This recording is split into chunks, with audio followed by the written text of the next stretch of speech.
Bien-aimé, bonjour.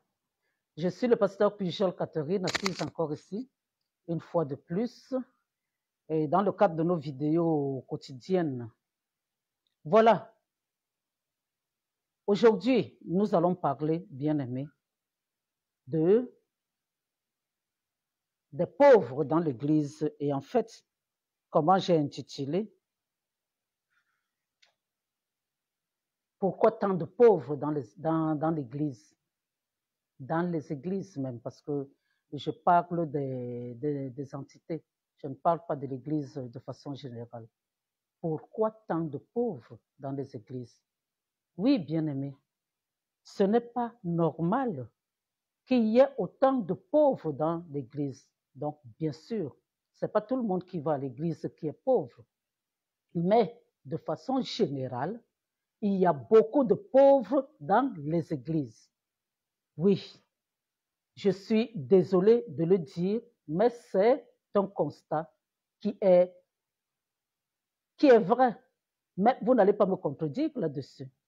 Comment se fait-il qu'un enfant de Dieu qui a la puissance de Dieu, qui a le Saint-Esprit en lui, le grand Dieu qui a créé le monde, qui est censé commander le monde, commander les cœurs, comment ces enfants peuvent être pauvres? Est-ce que c'est Dieu qui n'est pas puissant, contrairement au diable? Non, ça ne peut pas être vrai, puisque le diable n'est qu'une créature, alors que Dieu est le créateur. Oui, bien-aimé. Mais pourquoi alors ceux-là qui parlent en langue, qui sont là, qui envoient le feu, ceux-là à qui on a donné le pouvoir d'imposer les mains pour que les gens guérissent, ceux-là à qui on a donné le pouvoir de marcher sur les serpents, les scorpions, sur toute la puissance de l'ennemi, pourquoi sont-ils pauvres? Je ne sais pas si je vais... C'est un sujet qui est vaste. Je ne sais pas si j'arriverai à le traiter de façon complète aujourd'hui, mais je dirais simplement ce que je pourrais vous dire là-dessus. En attendant, puisque je fais les vidéos quotidiennement, donc s'il y a d'autres choses, d'autres sujets que je vais aborder par rapport à ce thème, bien aimé, on va le faire une autre fois. Mais bien aimé, à mon avis, c'est à mon avis, de nos jours, beaucoup de personnes baissent leur garde dans les églises à cause des prophéties. Quand ils partent évangéliser là-dehors, au lieu de montrer l'amour de Dieu à la personne qu'on évangélise, de dire que Jésus l'aime et que Jésus l'accepte comme il est et qu'il vienne à Jésus, on va lui dire non, viens à Jésus parce que il va te donner la voiture, il va te donner le mariage, il va te donner le voyage, et Jésus va te donner l'argent, et Jésus va te donner... Oui, bien-aimé. Alors, quand on en arrive à ce niveau-là, comment ne voulons-nous pas que les gens rêvent? Hein? On te dit, surtout aux femmes, et Jésus va te donner ton blanc arrive. Alors, si le blanc arrive, peut-être que si le blanc trouve la personne en train de travailler, et la personne va louper, elle va louper le blanc. Donc alors, il vaut mieux rester là tranquille et espérer tous les jours, espérer que le blanc arrive. Donc voilà à quoi nous sommes réduits au jour d'aujourd'hui dans les églises. Oui, bien-aimés, alors que dans la vie, il y a une partie qui concerne le rêve, il y a une partie qui concerne la spiritualité, ça c'est un fait, mais il y a une autre partie, bien aimée, qui concerne la vie concrète sur la terre. Oui, les rêves ne peuvent pas assouvir tous nos besoins, il faut le savoir. Hein? Et au niveau des prédications, on va susciter des émotions des gens. On va commencer à te faire croire que c'est seulement le miracle. C'est le miracle. Donc tu es là, tu vis, tu espères seulement aux miracles qui vont arriver dans ta vie. Bien-aimé, ce n'est pas bon. Hein? Ce n'est pas bon. Bien-aimé, beaucoup de chrétiens manquent de sagesse.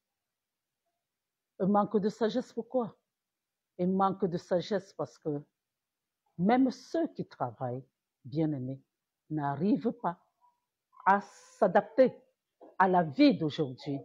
Ils n'arrivent pas à s'adapter. Je prends l'exemple d'un chrétien photographe. Le chrétien photographe ne sait pas que avant on utilisait les appareils numériques, des gros appareils pour filmer les gens. Mais au jour d'aujourd'hui, il y a le téléphone. Les gens n'ont plus besoin d'aller dans des endroits pour qu'on les filme, dans des studios, oui, pour qu'on les filme. Donc, alors, il faut essayer de réfléchir, de se mettre à la page. Oui, bien aimé. Quand je parle des chrétiens qui sont pauvres, j'inclus là-dedans, bien aimé, parce qu'on nous dit, on nous dit, et la Bible nous dit qu'il faut payer la dîme, il faut payer les offrandes. Quand tu es à jour avec ta dîme et tes offrandes, il n'y a pas de raison pour que Dieu ne te bénisse pas. Mais parmi les pauvres dont je parle aujourd'hui, il y en a qui sont à jour avec leurs dîmes et leurs offrandes. Mais ils continuent à être pauvres. Pourquoi alors? Parce qu'ils vivent par la foi uniquement. C'est bien de vivre par la foi. Dieu nous dit de vivre par la foi. Mais si Dieu ne vous a pas appelé à plein temps, bien-aimé, alors vous allez vous embarquer dans le travail de Dieu à plein temps. Pourquoi? On peut servir Dieu et travailler. Parce qu'à partir du jardin d'Éden, bien-aimé, Dieu a instauré le travail. Adam et Ève, quand Dieu a créé, il a fait apparaître le jardin. Il a demandé à Adam de le cultiver. Donc, Ève devait simplement l'assister. C'était une aide pour Adam. Mais il devait travailler. Qui vous a dit que si vous n'êtes pas appelé à plein temps, vous devez seulement aller à l'église et rêver. Alors que Dieu lui m'a dit qu'il faut travailler. Oui, bien-aimé, il faut travailler. Dieu multiplie ce que nous avons en main. 0 multiplié par 1 million, ce serait toujours égal à 0. Le chrétien devait être un exemple. Il devrait être celui que le monde envie. Parce que lui, il a la puissance de Dieu, il a la sagesse de Dieu, il a tout de Dieu, il a une image de Dieu. Mais finalement, c'est les païens qui vont avoir les moyens et les chrétiens seront pauvres. C'est un peu dans le style des princes qui sont à terre et les esclaves qui sont sur les chevaux. Bien-aimés, faites attention à cela. Le service à plein temps n'est pas donné à tout le monde. Mais si vous êtes appelé à plein temps, Dieu est suffisamment grand et capable pour vous nourrir. Et je vais vous dire une chose encore, bien-aimés. Avec Dieu, on ne jongle pas. Avec Dieu, on ne fait pas de calculs. Avec Dieu, on ne calcule pas la personne. On ne dit pas que comme tel est riche, je vais m'approcher pour que la personne me donne. Et si la personne vous donne des miettes, vous allez dire, faire des témoignages et dire que Dieu m'a béni. Dieu n'est pas dans ce genre de pratique. Dieu travaille le cœur de la personne qui doit vous donner.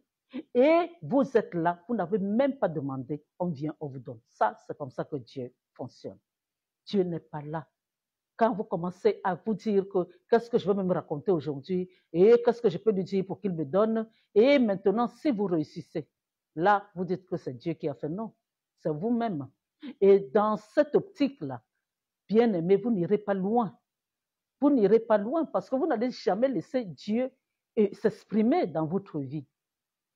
Hein? Normalement, aucun enfant de Dieu ne peut mourir de faim.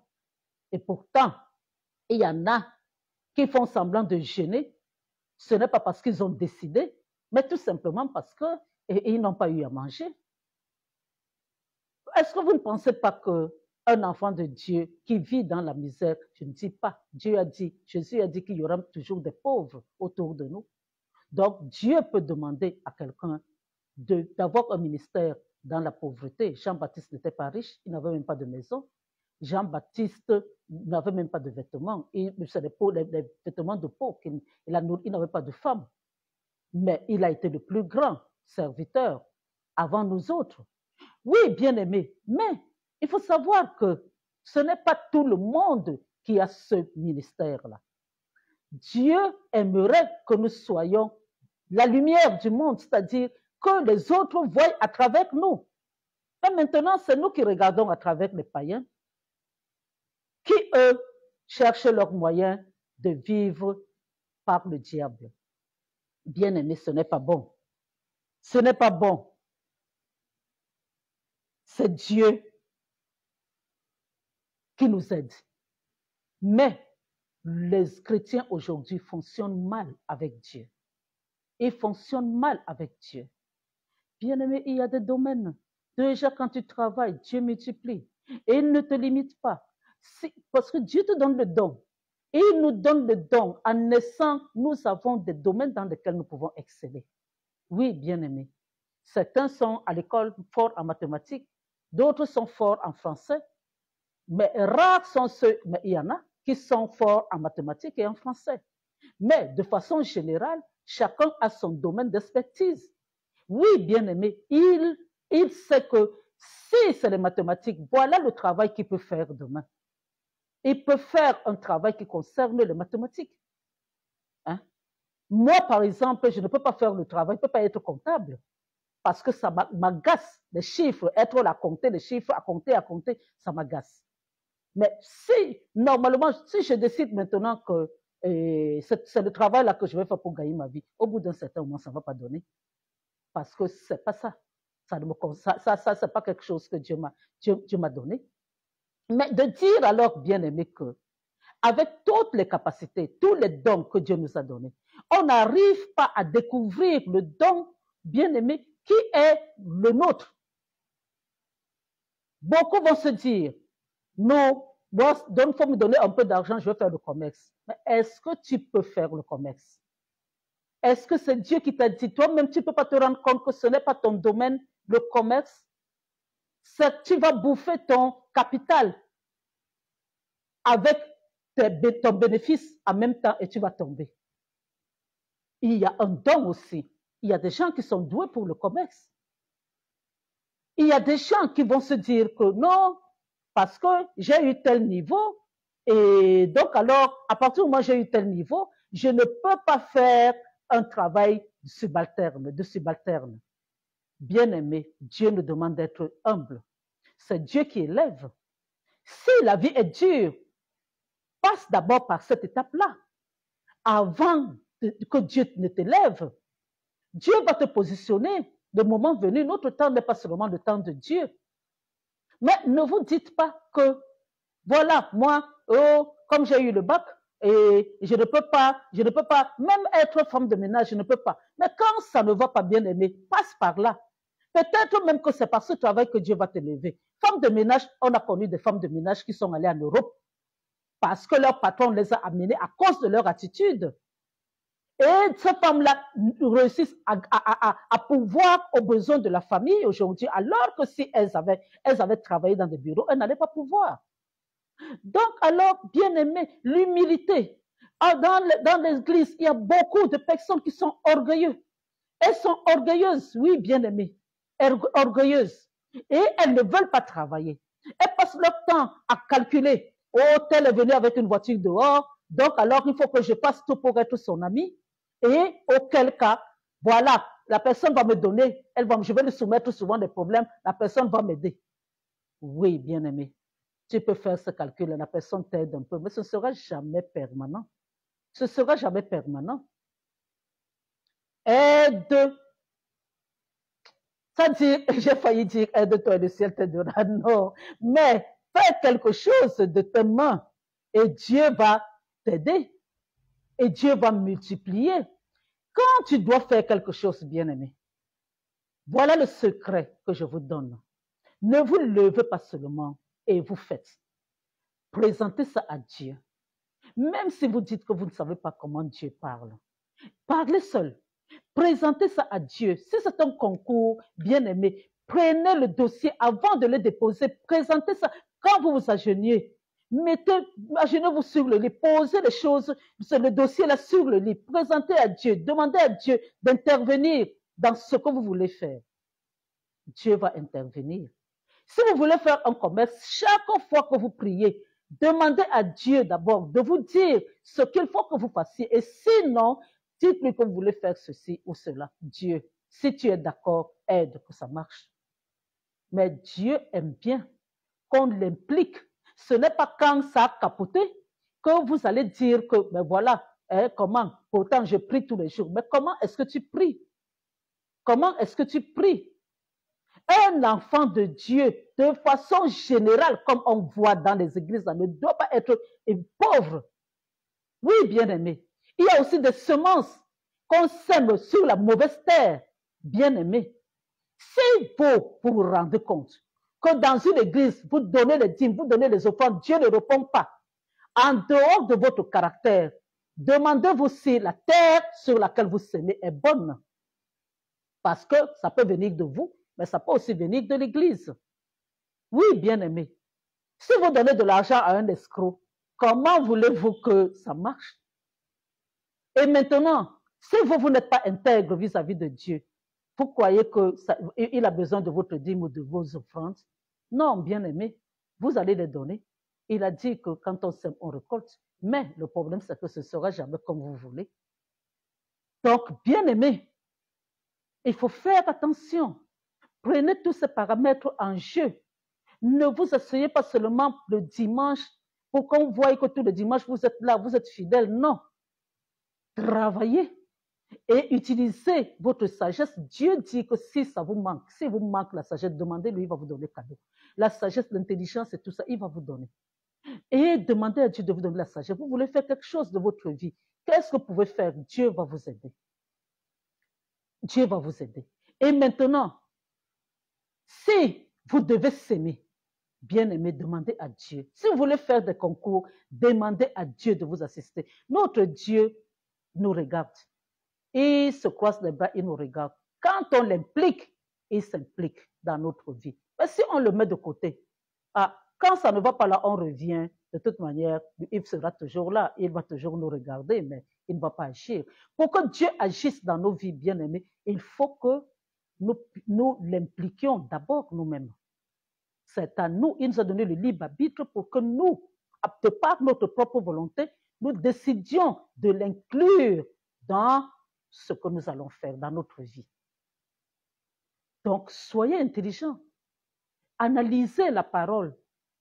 Il y a même des applications, bien aimées, pour qu'on utilise concernant la Bible. Vous voulez prier par rapport à la santé, il y a des versets, on vous sort des versets qui concernent la santé. Vous voulez de l'argent, la prospérité, il y a des versets qui vont vous amener. Priez par rapport à ça, ne gaspillez pas votre temps. Priez de cette manière-là et vous allez voir comment les choses vont marcher. Elles seront différentes. Vous croyez que quand vous allez chez le médecin vous fait une ordonnance, vous vous dépêchez d'aller à la pharmacie acheter et le remède 9 fois sur 10 va vous aider. Mais chez Dieu, ça se passe comment? On va aussi vous faire une ordonnance, bien-aimé. Par rapport, il faut essayer de voir les versets bibliques qui concernent votre problème. C'est un problème de mariage. Demandez à Dieu le Saint-Esprit de vous aider par rapport à ça. Dieu a dit qu'il n'est pas bon que l'homme soit seul. Il n'a jamais dit que vous, sauf vous. Donc, rappelez ça à Dieu et il va agir. L'argent, c'est Dieu qui donne. C'est lui qui est le propriétaire de l'or et de l'argent. C'est lui. Comment vous pouvez être enfant de Dieu et être pauvre? Moi, je trouve ça vraiment pas normal. Parce que moi, quand je prie, je dis Dieu. Je proclame que, puisque tu es mon père et que tu es propriétaire de l'or et de l'argent, Paul Biya, son enfant ne peut pas manquer de nourriture, il ne peut pas manquer d'argent. Et pourtant, il n'est que président. Mon père est le plus grand de tous les présidents de la terre. Pourquoi est-ce que je vais manquer d'argent? Alors, je proclame que moi, je suis riche. Et je proclame que la nourriture ne va jamais manquer dans ma maison et que l'argent ne finira pas entre mes mains. Bien aimé, à partir du moment où j'ai rappelé à Dieu que je suis son père et que je suis son enfant plutôt, et que lui, il est mon Père et qu'il est le propriétaire de toute richesse, pourquoi est-ce qu'il va me laisser pauvre? Pourquoi il va pas, même si je n'ai pas des millions, mais il va me donner. Donc, c'est comme ça. L'église, ce n'est pas seulement de s'asseoir, de somnoler, ou alors vous écoutez la personne. Faites aussi vos propres recherches. On ne va jamais vous parler de ça à l'église. Faites vos propres recherches et voyez comment vous pouvez fonctionner avec Dieu. Bien aimé, je ne peux pas parler trop. Je vous ai déjà dit que c'est des petites vidéos. Donc, si je trouve encore le moyen, peut-être même demain, d'augmenter encore, ou alors un autre jour, puisque je parle tous les jours, il me faut des sujets, on reviendra là-dessus. Voilà, bien aimé, mais je parle de chrétiens. Il y a des chrétiens qui sont assis dans les églises, ils ne savent même pas qu'on peut donner leur vie à Jésus. Oui, bien aimé, il y a des chrétiens qui ne savent pas qu'il faut faire la prière de repentance. Et si vous êtes assis dans les églises sans savoir qu'il faut faire la prière de repentance, comment voulez-vous que Jésus vous aide? Demandez pardon. Acceptez l'acte que Jésus a posé sur la croix pour nous sauver. Maintenant que vous avez accepté cela, faites de Jésus-Christ votre Seigneur et Sauveur personnel. Et quand vous l'avez fait, oui, bien-aimé, à partir de ce moment-là, demandez-lui de vous donner son Esprit Saint qui va vous aider. Parce que moi, ce n'est pas un pasteur qui m'a appris toutes ces choses. C'est le Saint-Esprit. Parfois, je reste comme ça, je dis à Dieu le Saint-Esprit, j'ai écouté ceci, mais je n'ai pas bien compris. Ça, soyez sûr qu'il va trouver le moyen, même par la prédication de quelqu'un d'autre, pour que je comprenne. Il ne va pas me laisser dans l'ignorance. Donc, faites-le. Faites vos recherches vous-même. Lisez la Bible vous-même. Et vous allez sortir de ce problème de pauvreté, bien aimé. Ce n'est pas normal. Ce n'est pas normal qu'un enfant de Dieu soit pauvre. Donc, bien aimé, voilà ce que j'avais à vous dire aujourd'hui. Soyez bénis de toutes sortes de bénédictions. Bonne fête de Pâques. Et on parlera demain encore, malgré tout, mais je vous souhaite déjà d'avance bonne fête de Pâques. Vous êtes bénis. Amen.